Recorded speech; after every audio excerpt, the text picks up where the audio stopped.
में अंतर क्या आया था आप में से बीच में। हम आज के ही दिन के लिए उस सवाल को जरा सा जीभ के नीचे दबा दिए थे कि छोड़िए अभी क्या बताएं। हम बताए थे आपके सवाल का, जो आपने सवाल मुझसे पूछा था कि सर प्रेम और प्यार क्या है। ठीक है, प्रेम और प्यार का जो दर्शन होता है वो इस कविता में प्रेम भक्ति की पराकाष्ठा है। ठीक है, जब भक्ति आप चरम सीमा पर पहुंचा देते हैं उस समय जो अनुभव होता है वह अनुभव प्रेम है। प्रेम आपको कभी भी किसी चीज में बंधन का एहसास नहीं कराता। प्रेम आपको उन्मुक्ति देता है। प्रेम आपके लिए सारे दरवाजे खोल देता है। प्रेम वह वस्तु है जिसे कोई व्यक्ति विशेष छू नहीं सकता, लेकिन जब वह अनुभव करता है तो वह पूरे दुनिया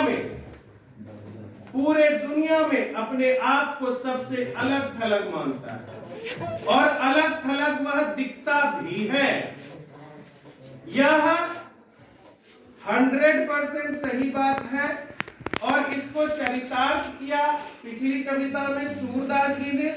कृष्ण की भक्ति में उन्होंने दिखाया कि प्रेम किसी प्रकार की भी लालसा, लिप्सा, लालच इत्यादि में लिपटा हुआ नहीं होता।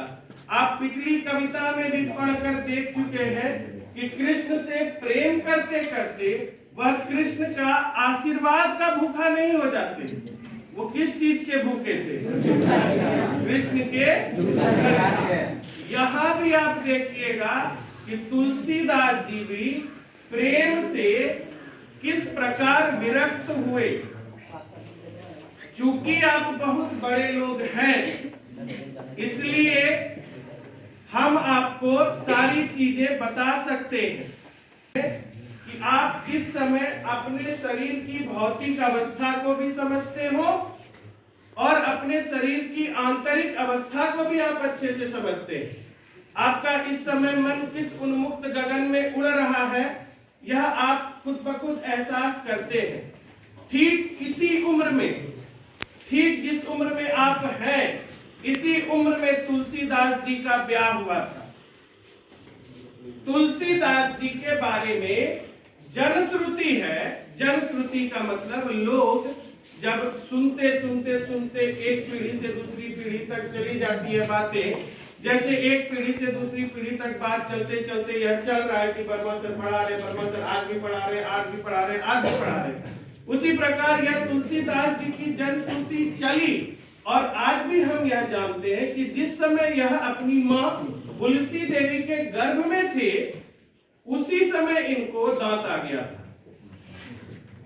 उसी समय ये जो बच्चा पैदा हुआ वह दांतों के साथ पैदा हुआ था, और इनकी जन्म की तिथि थी जो बताया जाता है वह है 1543 ईस्वी, और इनकी मृत्यु हुई 1623 ईस्वी। ये आपके किताब में भी लिखा। किताब में जो चीजें नहीं लिखी हुई है वो आप हमसे सुनिएगा, और फिर जो लिखा हुआ है वो तो आप जान ही रहे हैं। इसको तो हम बिल्कुल ऑपरेशन करते हैं जैसे मेढक उढक का, वैसे करेंगे। फिलहाल तुलसीदास जी के बारे में जानते हैं।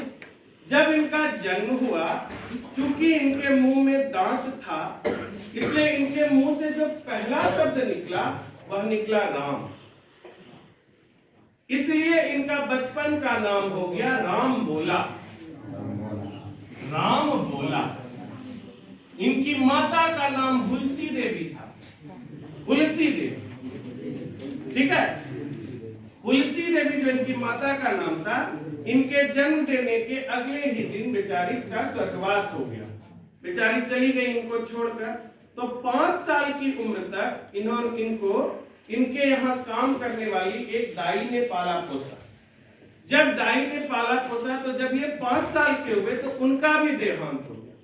इस बात से आहत होकर अनाथों सा जीवन व्यतीत करते हुए ये एक आश्रम में रहने लगे।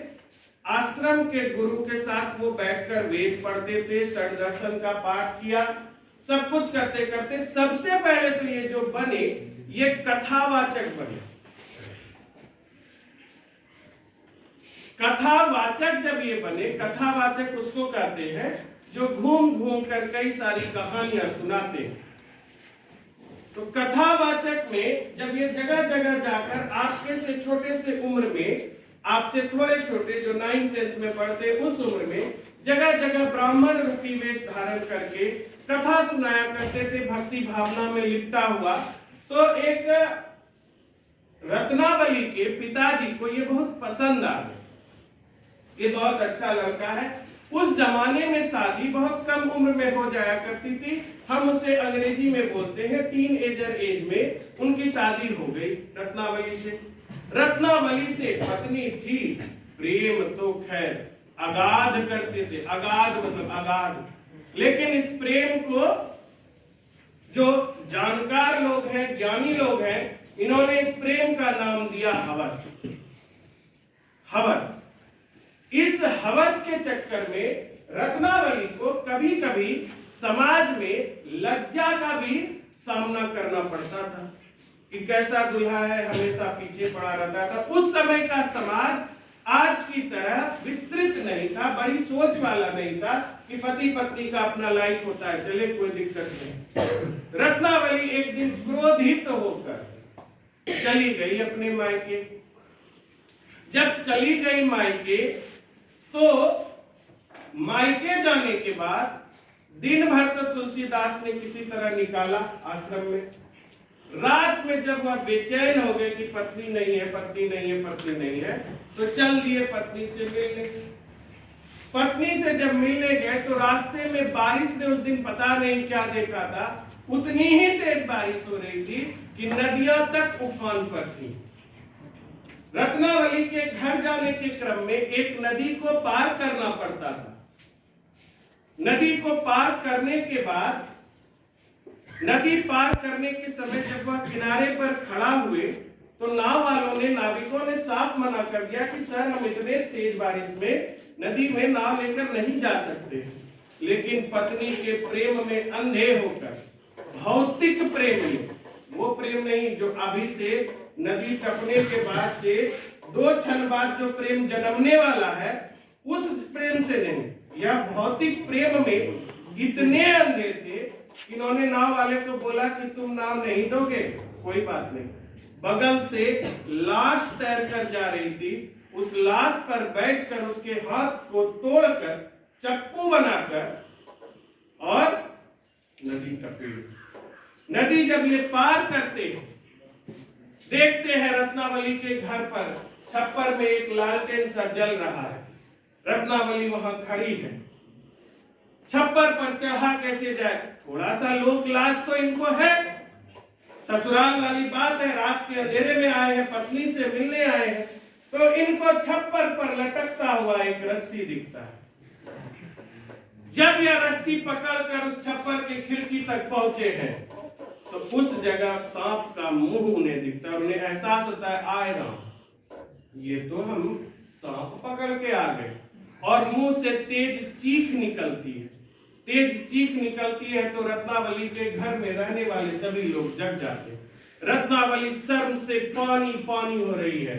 चौखट पे रत्नावली खड़ी है, तुलसीदास खड़े हैं यहाँ, और रत्नावली बोल रही है, छी छी छी छी छी, शर्म नहीं आया? इस समय तुम मुझसे मिलने आए हो, ऐसा क्या प्रेम? और तुलसीदास बोल रहे हैं, तुम इतनी सी बात नहीं समझ पा रही कि मैं तुमसे मिलने आया हूं, लाश को नाव बनाकर आया हूं, और तुम मेरे प्रेम को तुच्छ समझ रही हो। तो वहां पर जो रत्नावली ने कहा था कि अस्थि चर्म में देह यह तासो ऐसी प्रीति, इस रक्त मांस चमड़ा से घिनाया हुआ शरीर से इतनी प्रीति, इतना प्रेम। नेकू जो होती राम से तो काहे भव बीती।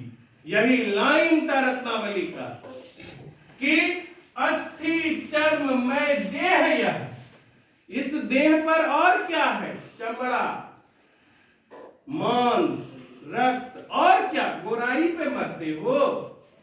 छी छी छी, लाज नहीं लगा तुमको। एक तो पहले से खुन्नस खाई हुई कन्याएं आई थी मायके, वहां भी भाई साहब पहुंच गए हैं, तो किस तरह से दुत्कारा और किस तरह से परिणाम हुआ। यही लाइन था उनके मुंह से निकला हुआ। तुलसीदास ने अपने कविता में कई बार इसका जिक्र किया है। अस्थि चर्म में देह यह, तासो ऐसी प्रीति। इस अस्थि चर्म से बने देह से इतना प्यार, नेकू जो होती राम से, यदि यही प्रीति तुमने राम से किया होता तो तुम तो काहे भव बीती, तो तुम इस भ्रम में रहते ही नहीं। यदि इसका 1% भी तुम राम के साथ बिताए होते तो तुम्हें ये थोड़ा सा भी एहसास नहीं होता कि यह कोई चीज भी है। और यहीं पर प्रेम की परिभाषा का जन्म होता है और प्रेम नामक कविता का सृजन किया। इस चीज को रखकर अपनी पृष्ठभूमि में श्रीमान आरसी प्रसाद सिंह ने, श्रीमान आरसी प्रसाद सिंह की कविता है, भ्रमवश नर ने नाम प्रेम का काम दिया है। भ्रमवश नर ने नाम प्रेम का काम दिया है, देकर मणि माणिक्य, मणि जैसा चमकदार चीज, मोती जैसा चमकदार चीज, देकर मणि माणिक्य मोल जो कांच लिया है। भ्रमवश नर ने नाम प्रेम का काम, काम वर्ड की अंग्रेजी सेक्स होती है। भ्रमवश नर ने नाम प्रेम का काम दिया है, देकर मणि माणिक्य मोल जो कांच लिया है। रक्त मांस मलमूत्र पिंड पर मरने वाला, रक्त मांस मलमूत्र पिंड पर मरने वाला प्रेमी है वो प्रेम को कलुषित करने वाला। यही लाइन है श्रीमान आरसी प्रसाद सिंह की कि भ्रमवश नर ने नाम प्रेम का काम दिया है, देकर मणि माणिक्य मोल जो कांच लिया है। रक्त मांस मलमूत्र पिंड पर मरने वाला प्रेमी है वो प्रेम को कलुषित करने वाला। जाइएगा सर्च कीजिएगा आरसी प्रसाद सिंह की प्रेम कविता, इसमें आपको ये लाइन मिलेगी। आप जब इसको पढ़िएगा, अब यहां पर प्रेम और प्यार का अंतर जो उस दिन का प्रश्न आपका था वह समझ में आ गया होगा कि हृदय क्षितिज पर ज्यों ही चमका प्रेम दिवाकर, त्यों ही भागे विषय वासना काम निशाचर। ये अगली लाइन थी आरसी प्रसाद सिंह की। हृदय क्षितिज पर ज्यों ही चमका प्रेम दिवाकर, त्यों ही भागे विषय वासना काम निशाचर। जब इस हृदय में प्रेम का जन्म होता है ना, जब इस हृदय में, अभी जो इसके बाद जो प्रेम का जन्म हुआ, इस हृदय क्षितिज पर जो प्रेम का जन्म होता है, उसमें संसार का सब चीज तुच्छ लगता है। इसी राम की तलाश में, पत्नी के दुत्कारे जाने पर राम की तलाश में भगवान तुलसीदास, हम इन्हें भगवान बोलते हैं, राम काव्य धारा का सृजन कर दिया इन्होंने। कृष्ण के सामने खड़े होकर बोला, मैं आपको कैसे पूजूं, मैं आपको नहीं पूज सकता, आपको मैं तब पूजूंगा जब आपके हाथ में धनुष हो। मैं तो उस राम को जानता हूं जिसके हाथ में धनुष है। ठीक है, लोग बोलते हैं आप भी विष्णु के अवतार, वो भी विष्णु के अवतार, लेकिन मैं आपको नहीं पूछ सकता। जनश्रुति फिर बोलेंगे, लोक श्रुति रहती है, जनश्रुति, उस समय क्या क्या चमत्कार हुए महादेव जाने, लेकिन ये लोग बोलते हैं कि कृष्ण की वह मूर्ति धनुष लेकर खड़ी हुई और तब तुलसीदास जी ने उनको प्रणाम किया। उन्होंने साफ बोला कि आपके हाथ में धनुष होगा तो मैं प्रणाम करूंगा, नहीं तो नहीं करूंगा। और फिर जब ये आश्रम लौटे, जगह जगह राम को ढूंढते रहे, और जब इनको दर्शन हो गया और जब फिर यह आश्रम लौटे तो इन्होंने 2 वर्ष 7 महीने 26 दिन में श्री रामचरितमानस लिखा। श्री रामचरितमानस लिखा, रामायण नहीं लिखा। रामचरितमानस इसलिए क्योंकि इसमें इन्होंने राम को एक ऐसे चरित्र के रूप में दिखाया जो मनुष्य है और उसमें वो सारे गुण हैं जो एक अच्छे मनुष्य में होने चाहिए। और उसके बाद तो पत्नी का जो त्याग किया, जब पुरुष को अहम पर लग जाता है कि हाय राम रे राम, उसके बाद हम जहां तक पढ़े हैं उस स्थिति में पत्नी और इनका पुत्र दोनों उस आश्रम के दरवाजे पर खड़ा रहा। जब इन्होंने ब्रह्मचर्य का पालन किया और इन्होंने ब्रह्मचर्य धारण किया और जब इनका नाम बहुत ज्यादा पहुंच गया, इन्होंने पुत्र को स्वीकार किया, पत्नी को स्वीकार नहीं किया। बोला तुम में क्या, तुम में तो राम दिखते ही नहीं, हमको राम मिल गया, तुम्हारे कहे अनुसार ही तो हम राम पर चले। ठीक है, ये तुलसीदास जी थे। ठीक है, अब चलते हैं हम अपने इस कविता में, जो हमारे इस पाठ्य पुस्तक जो दिगंत भाग 2 है, जैसे लिखाएंगे बिहार बोर्ड, प्रस्तुत कविता हमारी पाठ्य पुस्तक दिगंत भाग 2 के फलनुमा टिकनुमा से ली गई है। उस स्थिति में भी देखिए यहाँ तुलसीदास ने राम को किस स्थिति में रखा है। पद में कबहुक अम्ब अवसर पाई, अम्ब अम्ब अम्ब का मतलब हुआ अम्बा, और माँ अम्बा बोला जाता है सीता माता को। तो यहाँ पर भगवान देखिए क्या भक्ति है, भगवान से डायरेक्ट नहीं बोल रहे हैं, मेरे इष्ट देव हैं, उनसे हम कैसे बोलेंगे, वो मेरे सब कुछ है, हम उनसे बोलेंगे हाय रे राम, ऐसा हम नहीं बोलेंगे। ये भक्ति में उल्लंघन होगा सीमा का, हम उनसे बोले नहीं जाएंगे। हमने क्या किया, हमने बोला कबहुक अम्ब अवसर पाई, माता सीता कभी आपको अवसर मिल जाए, समय में मिल जाए, गोड़ गुड़ दबाते हुए भगवान राम को गोड़ गुड़ दबाते हुए अगर कभी अवसर मिल जाए, मेरियो सुधी ध्याई भी कछु करुण कथा चलाई। मेरियो मेरी भी, मेरी भी, हे मां सीता, आप जिस समय भगवान राम का पैर दबा रही होंगी, आप सब जानते हैं विष्णु और लक्ष्मी का स्वरूप वही स्वरूप है। मां सीता जब कभी भी आप अपना पैर दबाते हुए अवसर पाइएगा तो मेरियो सुधी ध्याई भी कछु करुण कथा चलाई।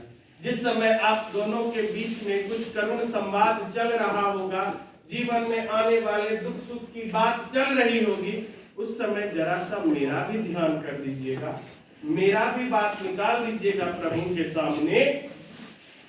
दीन सब अंगहीन छीन मलिन अभी अघाई।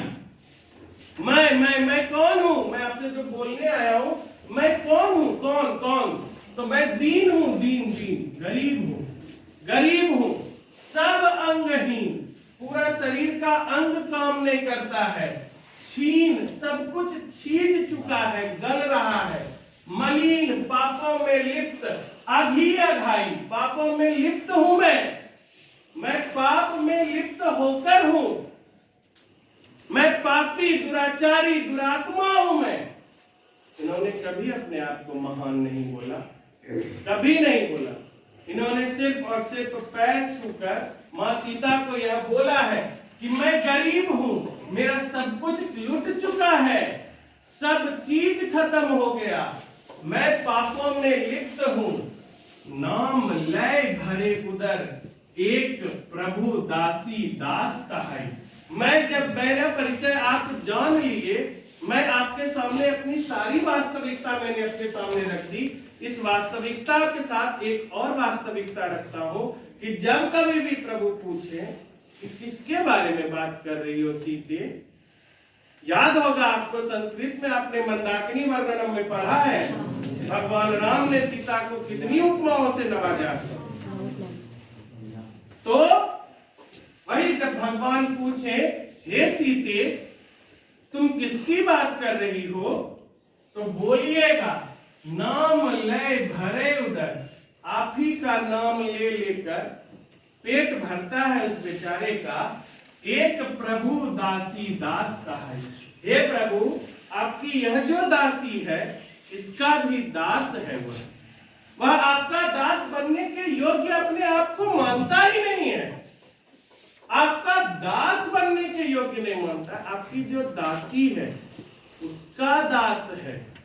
यहां तक अपने आप को भक्ति में गिराया है तुलसीदास ने कि प्रभु आप धन्य है, आपका तो कुछ हो, हम आपका दास बनेंगे? नहीं नहीं नहीं, हम तो आपका नाम ले लेकर अपना पेट भर रहे हैं। बूझिए सो है कौन, कहीं भी नाम दशा जनाई। जब कभी भी पूछेंगे, और देखिए बूझिए का मतलब हो गया जब कभी भी पूछेंगे सो है कौन, ऐसा किसके बारे में तुम बात कर रही हो? कहीं भी नाम दशा जनाई, मेरी सारी दशा आप जना दीजिएगा कि अंगहीन बेचारा सब कुछ से गया गुजरा, मेरा दास है प्रभु, जो आपकी दासी है उसका दास है। सुनत राम कृपालु के मेरी बिगाड़ियों बनी जाई। राम कृपालु है तुलसीदास का लिखा हुआ, राम कृपालु भजत भगवन हरण भव है दारुणम। ये कहा है कि आप ऊपर से लेकर नीचे तक, सिर से लेकर पैर के नख तक आप कष्ट हरने वाले हैं, आप जैसा कोई है ही नहीं। तो सुनत राम कृपालु के मेरी बिगाड़ियों बनी जाए। राम कृपालु जब मेरा सूद भी खाली लेंगे ना मेरी दशा, तो मेरा जो भी बिगड़ा काम है सब बन जाएगा। जानकी जग जननी जनकी किए बचन सहाय। हे जानकी, खाली अब देखिए भक्ति में जब इनको एहसास होता है कि हमको करते बड़ा एक प्रभु राम का, लेकिन जिसके सामने कह रहे हैं वह भी तो कोई है, वह यदि प्रभु की दासी है तो उसमें भी तो कोई गुण है। इसलिए उन्होंने बोला जानकी जग जननी जनकी किए बचन सहाई, तरय तुलसीदास भव तब नाथ गुण गण गाय। यानी जानकी, हे जानकी माता, हे जग जननी, आप जग जननी हैं, जग को जन्म देने वाले, जग को जानने वाले आप हैं, आपसे मेरा क्या छुपा हुआ है? इसलिए अगर आप मेरी मन की बात वचन अगर आप तन का खाली थोड़ा सा खाली आप पुश कर दीजिएगा, प्रभु राम तक पहुंचा दीजिएगा, तो आपका पैर भी रहेगा ना प्रभु मना नहीं कर सकेंगे, प्रभु कभी मना नहीं कर सकेंगे आपकी पैरवी को। इसलिए करे तुलसीदास भव तब नाथ गुणगन गाई।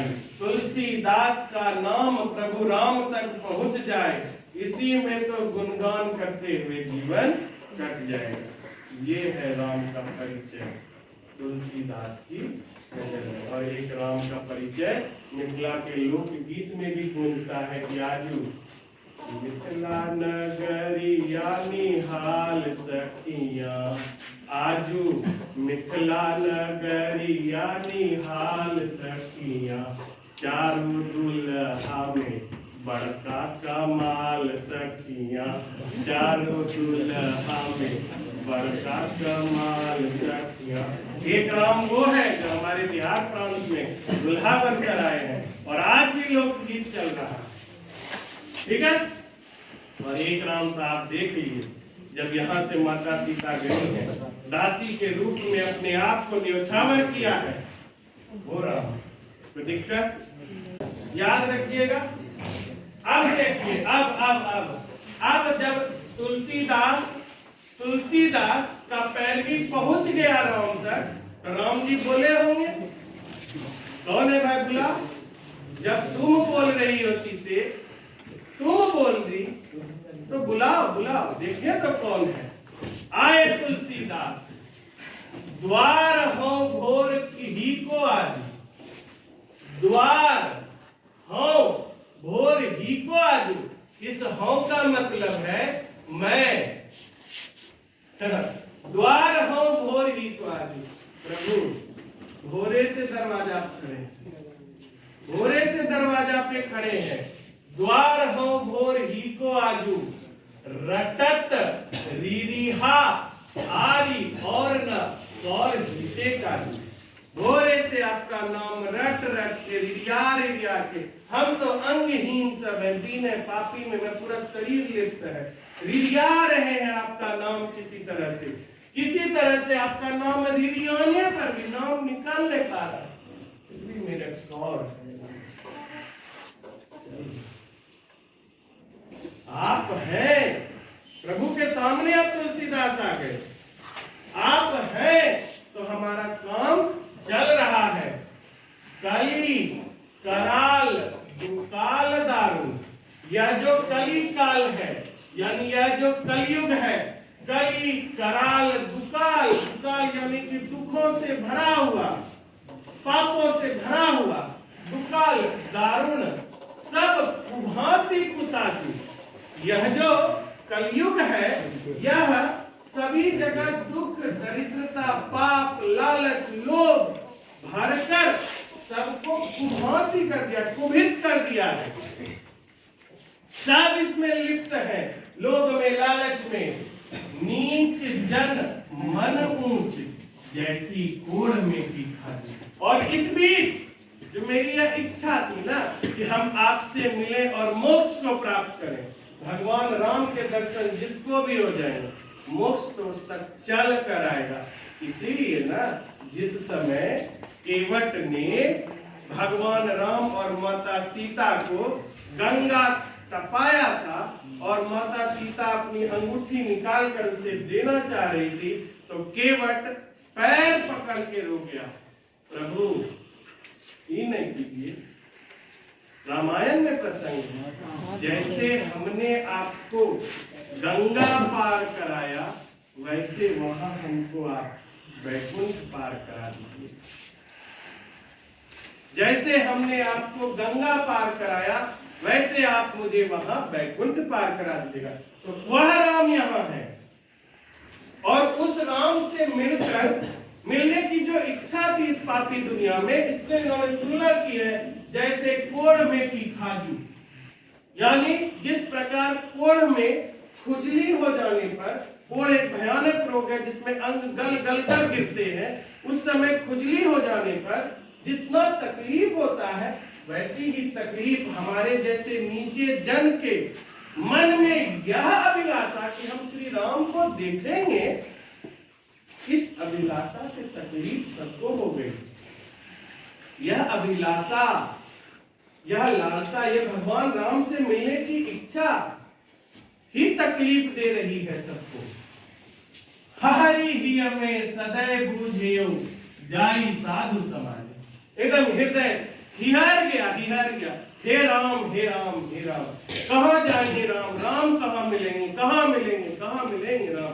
हरि हिय हृदय, हरि हिय में सदैव बूझियो जाई साधु समाज। सारे साधु समाज में हम हर के, हृदय मेरा रो रहा था और साधु समाज से पूछ रहे थे कहाँ है राम, कहाँ मेरी इच्छा पूरी होगी, कहाँ क्या होगा। मोहू से कहूं कतहूं कोई तिन कहियो कुशल राज। और जो भी इस साधु समाज में मुझे मिला, जिसने भी मेरी इस ऊंची आकांक्षा को पूरा करने का दृश्य दिखाया, सबने एक नाम लिया, वह था कौशल राजू। जाइए कौशल राजा के पास, कौशल्या के पुत्र श्री राम से मिलिए, माता कौशल्या के पुत्र श्री राम से मिलिए, वही आपकी इस मन ऊंच इच्छा को पूरा कर सकेंगे। इसीलिए प्रभु आपके दरवाजे पर भोरे से लगे हुए हैं, श्री राम श्री राम श्री राम श्री राम। और आज भी लोग जब अंत में जाते हैं कंधे पर लेकर एक ही बात दीनता दारिद्र दलय को कृपा बारिधि बाजू। दीनता दारिद्र दलय को कृपा बारिधि बाजू। रानी दशरथ राय के तू बाने इत सिर ताजू। इस इस दीन की दरिद्रता, इस छोटे आदमी की तुच्छ, छोटा मतलब बड़ा छोटा नहीं, फिजिक्स नहीं लाना है, मात्रा भी मां, ठीक है, छोटा तुच्छ आदमी को इतना दरिद्र है हम, आप अगर अपनी कृपा बरसा दीजिए प्रभु, हे प्रभु कुछ तो कीजिए, हमको इस भव सागर से पार कराइए। हमारी पत्नी हमको बोल गई है, नेकू जो होती राम से तो काहे भव बीती, हमको बोल गई है और हम इसी तलाश में हैं कि राम जिस दिन मिल गए मैं तो भव सागर से पार हो ही जाऊंगा। जन्म को अंतिम लाइन सूरदास का याद है ना, सूरदास मांगी अस्मन लिन्हो, जन्म को भूखो भिखारी, जन्म जन्म के भूखे हैं, जन्म को भूखो भिखारी, हो गरीब निवाज। ये गरीब निवाज जन्म जन्म का भूखा है, हम आपके भक्ति के, पेट भरी तुलसी ही जेवाई भक्ति सुधा सुना, और आपकी भक्ति भगवती लिखा हुआ है, और आज हम हिंदी में क्या बोलते हैं, आपकी भक्ति से मेरा पेट भरेगा। जेवाई याद है ना, वहां भी जेवर था, यहाँ भी जेवाई है, यही है आदिकालीन साहित्य की भाषा, जिसमें आप तुलसीदास और सूरदास और मलिक मोहम्मद जैसे कवियों को देखते हैं। पेट भरी तुलसी ही जेवाई भक्ति सुना जो, और आप अगर अपना हाथ भी मेरे ऊपर दे देंगे तो आपकी भक्ति से ही मेरा पेट भर जाएगा और मेरा जीवन चलते रहेगा, चलते रहेगा, चलते रहेगा। हे श्री राम कृपा निधि, कुछ तो कृपा करिए प्रभु, कुछ तो कृपा करिए, नेकू जो होती राम से तो काहे भव। तो तकलीफ अच्छा class, thank you very much, मिलते हैं कल से नई ऊर्जा के साथ।